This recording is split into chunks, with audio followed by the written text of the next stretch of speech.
خلاصہ قرآن پارہ نمبر 18 سورۃ مومنون۔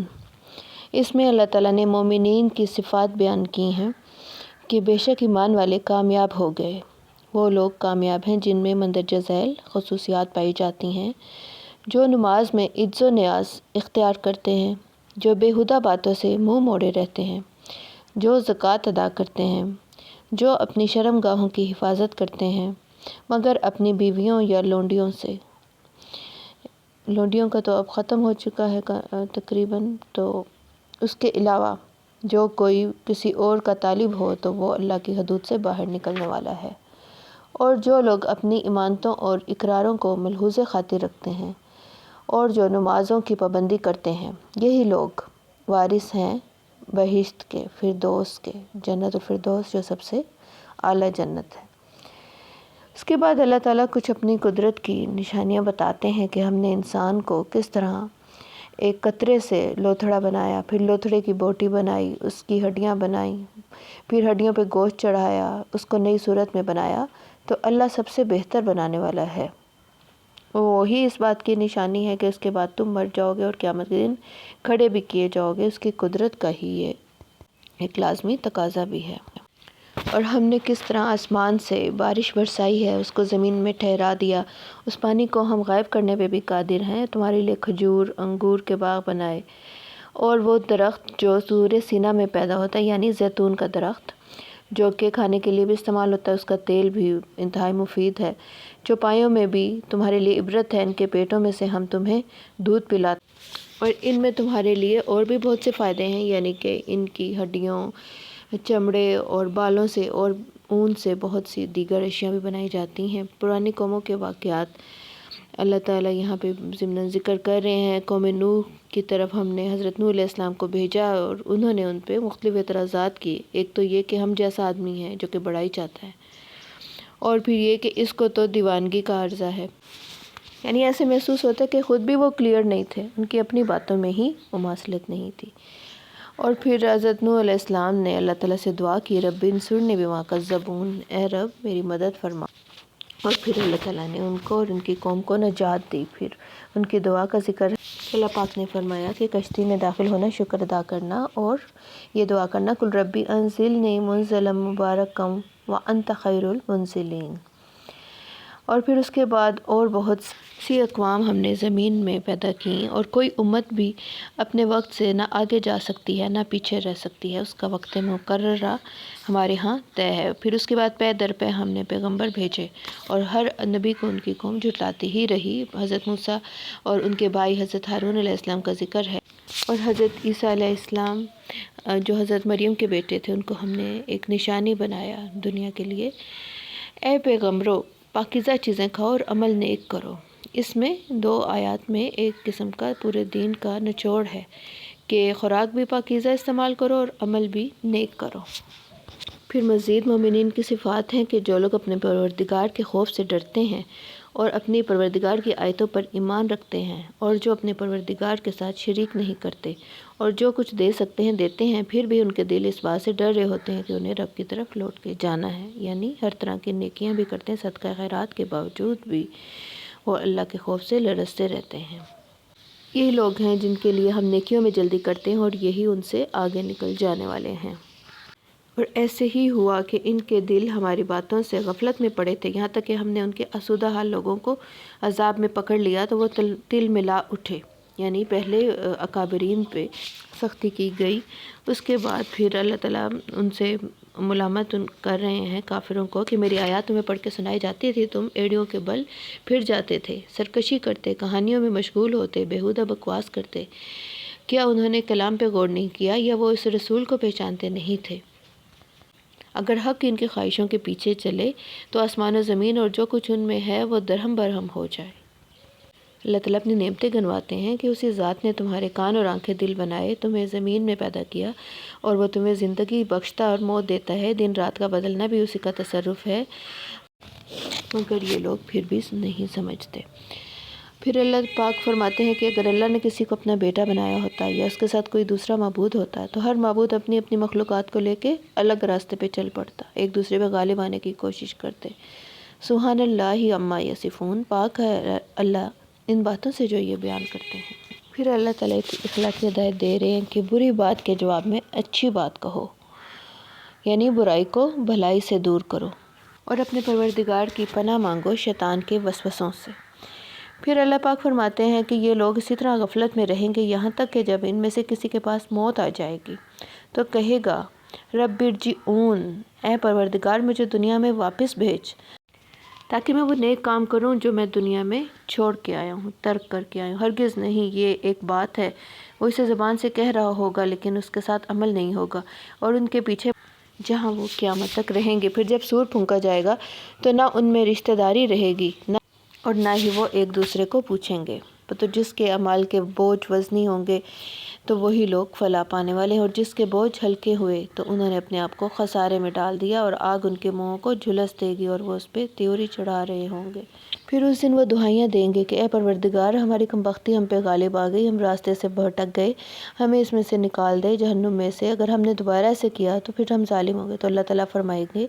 کہ اسی میں ذلت کے ساتھ پڑے رہو اور مجھ سے کلام نہ کرو۔ تم ایمان والوں کا مذاق اڑایا کرتے تھے، یہاں تک کہ تم ان کے پیچھے میری یاد بھی بھول گئے، اور تم ہمیشہ ان سے ہنسی کیا کرتے تھے۔ آج میں نے ان کو ان کے صبر کا بدلہ دیا ہے۔ افحسبتم انما خلقناکم عبثا وانکم الینا لا ترجعون، یعنی یہ کائنات ایک مقصدیت رکھتی ہے، کیا تم سمجھتے تھے کہ تمہیں ہم نے بے فائدہ ہی بنا دیا، یہ سارا کارخانہ قدرت سجا دیا اور تمہیں کبھی ہماری طرف لوٹنا ہی نہیں تھا۔ آخری آیت میں اللہ تعالیٰ فرماتے ہیں وَقُلْ رَبِّ اغْفِرْ وَارْحَمْ وَأَنْتَ خَيْرُ الرَّاحِمِينَ، اور آگے آپ دعا کیجئے کہ اے ہمارے پروردگار ہمیں بخش دے اور ہم پہ رحم کر، تو سب سے بہتر رحم کرنے والا ہے۔ سورۃ نور میں کچھ آئلی قوانین ہیں، کچھ کائنات کے انتظام و انصرام کے بھی احکامات ہیں، اور کچھ گھریلو انتظام کے بارے میں بھی ذکر ہے۔ اللہ تعالیٰ فرماتے ہیں کہ اس آیت کو ہم نے نازل کیا اور اس کے احکامات کو فرض کر دیا، اس میں واضح المطالب آیات ہیں۔ سب سے پہلے زنا کرنے والے کی سزا ہے کہ بدکاری کرنے والی عورت اور زنا کرنے والے مرد کو جب ان کی ثابت ہو جائے یہ گناہ تو ان دونوں کو 100 کوڑے مارو، اور یہ لوگوں کے سامنے ہونا چاہیے، یعنی کہ چوک میں یہ کام کیا جائے کہ لوگ گواہ ہوں۔ یہ غیر شادی شدہ زانی کے لیے ہے۔ ہاں، شادی شدہ ہو کے اگر یہ کوئی کام کرتا ہے تو اس کو رجم کرنا، یعنی سنسار کرنا، اتنے پتھر مارو کہ وہ مر جائے۔ ظاہر ہے کہ اس کے پاس ایک جائز راستہ موجود تھا اور پھر بھی اس نے گناہ کیا۔ اور بدکار مرد تو صرف بدکار عورت سے ہی شادی کر سکتا ہے، اور بدکار عورت صرف بدکار مرد سے ہی، مومنوں پہ یہ حرام ہے۔ اور پھر جو لوگ پرہیزگار عورتوں پہ کوئی تہمت لگائیں، اب جب زنا کا یہ حکم واضح طور اور سخت اللہ نے دے دیا تو پھر یہ بھی احتمال تھا کہ لوگ جھوٹے نہ کسی پر الزام لگا کے اسے پھنسوا دیں، تو پھر اللہ تعالیٰ نے اس کی بھی ساتھ ساتھ سزا مقرر کی کہ جو نیک عورتوں پہ کوئی تہمت جھوٹے الزام لگاتے ہیں ان کو 80 کوڑے مارو اگر وہ گواہ نہیں لا سکتے تو، مگر جو بعد میں توبہ کریں اور اصلاح کریں۔ اور پھر آگے لیان کا ذکر۔ لیان کہتے ہیں کہ جو آدمی اپنی بیوی پہ بدکاری کی تہمت لگائے اور اس کے پاس بس خود ہی آنکھوں سے دیکھنے کے علاوہ کوئی گواہ نہ ہو۔ ظاہر ہے اب عورت کو اس نے اپنی بیوی کو دیکھا ہے تو اتنا تو اس کے پاس ٹائم نہیں کہ بھاگ کے وہ گواہوں کو بلائے گا، تو اس کی غیرت جو ہے وہ بھی یہ گوارہ نہیں کرے گی۔ تو پھر اس کے لیے قسمیں ہیں کہ وہ 4 بار قسم کھائے کہ میں سچا ہوں، 5ویں بار یہ قسم کھائے کہ اگر میں جھوٹا ہوں تو مجھ پہ اللہ کی لعنت۔ اور عورت سے یہ سزا ایسے ٹالی جائے گی کہ وہ 4 بار قسم کھائے کہ یہ جھوٹ بول رہا ہے میرا شوہر، اور 5ویں دفعہ یہ قسم کھائے کہ اگر یہ سچا ہو تو مجھ پہ اللہ کا غضب نازل ہو۔ آگے واقعہ افک ہے کہ حضرت عائشہ رضی اللہ تعالیٰ عنہ پہ ایک دفعہ کچھ منافقین نے الزام تراشی کی تھی کہ وہ کسی غزوے میں پیچھے رہ گئیں اور قافلہ آگے چلا گیا، گھبرا رہی تھی کہ ایک صحابی گزرے، انہوں نے ان کو اونٹ پہ بٹھایا اور ساتھ لے آئے، مگر کچھ منافقین نے اس کے بارے میں بیہودہ بکواس کی اور ان پہ الزامات لگائے۔ تو اللہ تعالیٰ اس میں مومنین کو ملامت کر رہے ہیں کہ جب تم نے یہ بات سنی تھی تو دلوں میں نیک گمان کیوں نہیں کیا، اور تم 4 گواہ کیوں نہیں لے کے آئے، اور جب گواہ نہیں لے کے آئے تو پھر یہ جھوٹے ہیں، اور اگر اللہ کا فضل نہ ہوتا تو اس کام کی وجہ سے تم پہ بہت سخت عذاب نازل ہوتا۔ اور وارننگ دے رہے ہیں اللہ تعالیٰ کہ یہ دوبارہ یہ کام کبھی مت کرنا اگر مومن ہو۔ اور جو لوگ بے حیائی کو اشاعت کرتے ہیں، بے حیائی کی خبریں پھیلاتے ہیں، ان کے لیے آخرت میں دکھ دینے والا۔ ایمان والوں کو روکا جا رہا ہے کہ گناہ اور بے حیائی کی باتیں نہ کرو، یہ شیطان کے کام ہے، وہ تمہیں ان کا حکم دیتا ہے۔ حضرت ابوبکر صدیق رضی اللہ تعالیٰ عنہ جو تھے وہ ایک صحابی کی مدد کیا کرتے تھے، حضرت مصطح، اور وہ سچے مومن تھے، لیکن وہ بھی شیطان کے بہکاوے میں آ کے حضرت عائشہ رضی اللہ تعالیٰ عنہ پہ جو تہمت لگائی گئی تھی اس میں شامل ہو گئے تھے۔ تو حضرت ابوبکر صدیق رضی اللہ عنہ نے قسم کھائی کہ آئندہ میں ان کی مدد نہیں کروں گا۔ اس پہ ان کو ٹوکا گیا ہے کہ تم ایسی قسمیں نہ کھاؤ، کیونکہ پھر انہوں نے توبہ کر لی تھی ان صحابی نے۔ پاک دامن عورتوں پہ تہمت لگانا بہت بڑا گناہ ہے۔ ان لوگوں پہ لعنت کی گئی دنیا اور آخرت میں، اور ان کے لیے بہت سخت عذاب ہے۔ اس کے بعد ایک نجی حکم دیا جا رہا ہے کہ مومنوں اپنے گھروں کے سوا کسی دوسرے کے گھر میں اجازت لیے بغیر یا سلام کیے بغیر داخل نہ ہو، یہ تمہارے لیے بہتر ہے۔ اور اس کے بارے میں کہتے ہیں کہ کسی کے گھر میں جھانک لیا تو یہ بھی گھسنے کے برابر ہے۔ اس طرح ایک جگہ آتا ہے کہ اس کو کنکر مار کے اگر اس کی آنکھ پھوڑ دو تو یہ بھی جائز ہے، مطلب کہ کسی کے گھر میں جھانکنا انتہائی غیر اخلاقی حرکت اور گناہ ہے۔ کسی کے گھر اجازت لیے بغیر داخل نہیں ہو سکتے۔ ہاں کوئی پبلک پلیس ہو، جیسے کوئی مسجد ہو، مدرسہ ہو، کوئی ایسی جگہ ہو، وہاں جا سکتے ہیں۔ اللہ تعالیٰ مومن مردوں کو حکم دے رہے ہیں کہ اپنی نظریں نیچے رکھو اور اپنی شرمگاہوں کی حفاظت کرو، اور یہی کام مومن عورتیں بھی کریں کہ وہ بھی نیچے نظریں کریں اور اپنی زینت کو، اپنی زیور کے مقامات کو ظاہر نہ کریں، مگر جو کھلا رہ جائے۔ یہ جیسے آپ پردے میں بھی ہیں لیکن جیسے قد کاٹ واضح ہو جاتا ہے، جسامت واضح ہو جاتی ہے، تو جو چیز آپ نہیں چھپا سکتے تو اس کی چھوٹ ہے۔ یہاں محرم رشتہ داروں کی بھی ایک لسٹ بتائی گئی ہے کہ جن کے سامنے آپ اپنی زینت ظاہر کر سکتے ہیں، اور سینوں پہ اوڑھنیاں اوڑھے رہیں، ڈھانک کے رکھیں۔ اور زینت کن کے سامنے ظاہر کر سکتے ہیں ان کی ڈیٹیل ہے: خاوند، باپ، سسر، بیٹوں اور خاوند کے بیٹوں، بھائیوں، بھتیجوں، بھانجوں، اپنی ہی قسم کی عورتوں، لونڈی غلاموں، نیز ان کے ایسے خادم جو عورتوں کی خواہش نہیں رکھتے، یا ایسے لڑکوں سے جو عورتوں کے پردے کی چیزوں سے ابھی واقف نہ ہوں، چھوٹے کم عمر بچے۔ اور غرض ان لوگوں کے سوا کسی پہ اپنی زینت یا سنگار کے مقامات کو ظاہر نہ ہونے دیں، اور اپنے پاؤں بھی زور سے زمین پہ مار کے نہ چلیں کہ اس کی جھنکار مردوں کے کانوں میں پہنچے، یعنی کہ پازیب وغیرہ کچھ ایسی بجنے والی چیز ہے تو اس کی آواز کا بھی غیر مردوں سے پردہ رکھیں۔ اور اپنی قوم کی بیوہ عورتوں کے نکاح کر دیا کرو، اور اسی طرح غلاموں اور لونڈیوں کے بھی، تاکہ معاشرے میں بے حیائی نہ پھیلے۔ اور اگر وہ مفلس ہوں تو اللہ انہیں اپنے فضل سے خوشحال کر دے گا، یعنی کہ نکاح کرتے وقت مالدار ہونے کی شرط اللہ کے ہاں نہیں ہے۔ اور جس کو شادی کی گنجائش نہ ہو تو وہ پاک دامنی کو اختیار کر کے رکھے، یہاں تک کہ اللہ اس کو اپنے فضل سے نوازے۔ اور غلاموں سے مکاتبت کر لو، یعنی اگر وہ پیسے دے کے تم سے چھٹکارا پانا چاہتے ہیں تو ایسا کر لو، اور لونڈیوں کو بھی بے حیائی پہ مجبور نہ کرو۔ یہ کچھ آیات ہیں روشن جو کہ ہم نے نازل کی ہیں۔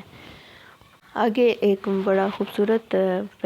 آیت ہے کہ اللہ آسمان و زمین کا نور ہے، یعنی اللہ تعالیٰ ہدایت کے نور ہے۔ اس کی مثال اللہ تعالیٰ نے دی ہے جیسے کہ ایک تاک ہو، اس میں ایک چراغ ہو، چراغ ایک قندیل میں ہو، اور قندیل ایسی صاف شفاف گویا موتی کا سا چمکتا ہوا تارا، اور اس میں ایک مبارک درخت کا تیل جلایا جائے، یعنی زیتون کا، جو نہ مشرق کی طرف ہو نہ مغرب کی طرف، یعنی کہ ایسا جو درخت ہوتا ہے جس پہ سورج کی شعائیں کہیں سے بھی ڈائریکٹ نہ پڑ رہی ہوں، نہ اس کا رخ مشرق ہو نہ مغرب کو، تو وہ بہت لطیف ہوتا ہے اس کا تیل بہت۔ اور زیتون کا تیل ویسے بھی انتہائی لطیف تیل ہے، اس کے تیل چاہے آگ اس کو نہ بھی چھوئے تو وہ جلنے کو تیار رہے۔ مومن کی بھی مثال ہو سکتی ہے کہ ابھی اس کے اندر ہی اتنی فطرت پاکیزہ ہوتی ہے کہ اس کو ہدایت نہ بھی پہنچے تو بھی وہ اللہ کی طرف مائل ہو جاتا ہے، اور یہ روشنی پر روشنی ہے، یعنی کہ ایک تیل کا نور، اس کے اوپر پھر آگ کا نور۔ اللہ اپنے نور سے جس کو چاہتا ہے سیدھی راہ دکھاتا ہے۔ مسجدوں کی اللہ تعالیٰ شان بتا رہے ہیں کہ وہ گھر جن میں صبح شام اس کا نام لیا جاتا ہے۔ پھر مومنین کی شان بتا رہے ہیں کہ ایسے لوگ جن کو اللہ کے ذکر اور نماز پڑھنے سے، زکوٰۃ دینے سے نہ سوداگری غافل کرتی ہے، نہ خرید و فروخت، کوئی چیز ان کے اور اللہ کے درمیان حارج نہیں ہوتی۔ پھر اللہ تعالیٰ اپنی قدرت بتا رہے ہیں کہ اس نے ہر چلنے پھرنے والے جاندار کو پانی سے بنایا، کچھ ایسے پیٹ کے بل چلتے ہیں یعنی رینگتے ہیں، کچھ 2 پاؤں پہ، کچھ 4 پاؤں پہ، جو چاہتا ہے اللہ وہ پیدا کرتا ہے۔ مومنین کے رویے کا ذکر ہے کہ جب اللہ رسول کسی معاملے کی طرف انہیں بلاتے ہیں تو وہ کہتے ہیں سمعنا و اطعنا، وہ فوراً یسر کہتے ہیں، فوراً اتباع کے لیے تیار ہوتے ہیں، کبھی بھی کوئی سیکنڈ تھاٹ ان کے اندر نہیں آتا۔ آپ کہہ دیں کہ اللہ اور رسول کی اطاعت کرو۔ اللہ نے مومنین سے وعدہ کیا ہے کہ ایمان اور عمل صالح کرنے والوں کو ہم حاکم بنائیں گے، اور ان کے لیے دین کو جیسے اس نے پسند کیا ہے اسے مستحکم اور پائیدار کرے گا، خوف کے بعد ان کو امن بخشے گا۔ پھر ایک اخلاقی حکم دیا جا رہا ہے کہ پردے کے وقت میں جب تم اپنے کپڑے کچھ ہلکے کر دیتے ہو، آرام کے وقت دوپہر کو، تو تمہارے لونڈی غلام یا بچے تم سے اجازت لے کے کمرے میں داخل ہوں۔ اب ڈھیر عمر جو عورتیں ہیں جو بوڑھی ہو جائیں تو پھر وہ چاہیں تو اپنے نقاب اتار سکیں، اگر کچھ پردہ وہ کم کر دیں تو کوئی حرج نہیں ہے، لیکن وہ زینت کی چیزیں ظاہر نہ کریں، اور اگر پھر بھی وہ بچتی رہیں تو بہتر ہے۔ پھر ایک اجازت دی جا رہی ہے کہ مومنین اپنے گھر سے کھائیں یا اپنے باپوں کے، ماؤں کے، بھائیوں کے، بہنوں کے، چچاؤں کے، پھوپھیوں کے، ماموں کے، خالاؤں کے گھروں سے کھانا کھا سکتے ہیں، اور جس کی کنجیاں دی ہوں انہیں کسی نے، اور دوستوں کے گھر سے بھی، اس میں کوئی حرج نہیں ہے، اور مل کے کھاؤ یا جدا جدا۔ پھر رسول صلی اللہ علیہ وسلم کے ادب کا ایک قاعدہ بتایا جا رہا ہے کہ اب مومنوں نبی پاک کو اس طرح مت بلاؤ جیسے ایک دوسرے کو بلاتے ہیں، یعنی بے تکلفی یا بے ادبی سے ان کو تکلیف نہ دو، ڈسٹرب نہ کرو۔ آگے سورۃ فرقان کا کچھ حصہ ہے کہ اللہ پاک فرماتے ہیں کہ بہت بابرکت ہے وہ ذات جس نے قرآن پاک کو ایک فرقان بنا کے اتارا، یعنی حق اور باطل میں فرق کرنے والی ایک چیز، اور جو لوگ اس کے سوا دوسروں کو معبود بناتے ہیں وہ کوئی چیز بھی پیدا نہیں کر سکتے، وہ تو خود پیدا کیے گئے ہیں، نہ وہ کسی کے نفع نقصان کا اختیار رکھتے ہیں، جبکہ کافر مختلف طرح کی قرآن پاک کے بارے میں الزام تراشیاں کرتے ہیں کہ یہ من گھڑت باتیں ہیں یا پچھلوں کی کہانیاں ہیں، تو کہہ دو کہ اس کو اس نے اتارا ہے جو آسمان و زمین کی پوشیدہ باتوں کو جانتا ہے، بے شک وہ بخشنے والا مہربان ہے۔ اور آپ صلی اللہ علیہ وسلم پہ اعتراضات جڑتے تھے کہ کیسا نبی ہے کہ وہ کھانا کھاتا ہے اور گلیوں میں چلتا پھرتا، بازاروں میں چلتا پھرتا ہے، یعنی ہماری طرح کا ہے، نہ اس پہ کوئی فرشتہ اترا، نہ اس کے ساتھ کوئی خزانہ ہے، کوئی ایسا باغ ہے جس میں سے کھایا کرے، بلکہ یہ تو عقیدہ آخرت کی ہی تکذیب کرتے ہیں۔ تو اللہ تعالیٰ فرماتے ہیں کہ جب یہ جہنم کو دور سے دیکھیں گے تو غضبناک ہو رہی ہوگی، اور یہ اس کے جوش و غضب کو چیخنے چلانے کو سنیں گے، اور جب یہ کسی تنگ جگہ پہ زنجیروں میں جکڑ کے دوزخ میں ڈالے جائیں گے تو وہاں موت کو پکاریں گے، تو ان سے کہا جائے گا آج ایک موت کو نہ پکارو، بہت سی موتوں کو پکارو، پوچھو کہ یہ بہتر ہے یا کہ ہمیشہ رہنے والی جنت جس کا پرہیزگاروں سے وعدہ ہے، یہ ان کے عملوں کا بدلہ ہے اور رہنے کا ٹھکانہ ہوگا، اس میں جو چاہیں گے ان کے لیے میسر ہوگا، ہمیشہ اس میں رہیں گے، اور اس وعدے کو پورا کرنا اللہ پہ لازم ہے اور اس لائق ہے کہ یہ مانگ لیا جائے۔ پھر کافر جن معبودان باطل کو پکارتے ہیں، اللہ تعالیٰ ان کو قیامت کے دن جمع کرے گا اور پوچھے گا تم نے میرے بندوں کو گمراہ کیا تھا یا خود؟ تو کہیں گے کہ یہ ہمارے تو شان نہ تھا کہ ہم تیرے سوا کسی کو دوست بناتے، لیکن بات یہ ہے کہ تو نے ان لوگوں کو اتنا ساز و سامان دیا کہ تیری یاد کو بھول گئے، اور یہ تو ہلاک ہونے والے تھے۔ تو اللہ تعالیٰ فرمائیں گے کہ انہوں نے دیکھو تمہارے معبودان باطل نے تمہاری بات کو جھٹلایا ہے، بس اب کیا کرو گے؟ نہ تم عذاب کو پھیر سکتے ہو، نہ کسی سے مدد لے سکتے ہو، جو شخص تم میں سے ظلم کرے گا ہم اسے بڑا عذاب چکھائیں گے۔ پھر اللہ نے اس اعتراض کا جواب دیا ہے کہ اس سے پہلے بھی جو نبی آئے تھے وہ بھی کھانا کھاتے تھے، بازاروں میں چلتے تھے، یہ تو ہم نے آزمائش بنائی ہے، تو کیونکہ زمین پہ انسان رہتے ہیں تو ہم نے تمہارے جیسا ہی نارمل انسان ہی نبی بنا کے بھیجنا تھا، کوئی مافوق الفطرت ہستی بناتے تب بھی تمہیں اعتراض ہوتا۔ واللہ اعلم بالصواب۔ ربنا تقبل منا انک انت السمیع العلیم وتب علینا انک انت التواب الرحیم۔ آخر دعوانا ان الحمد للہ رب العالمین۔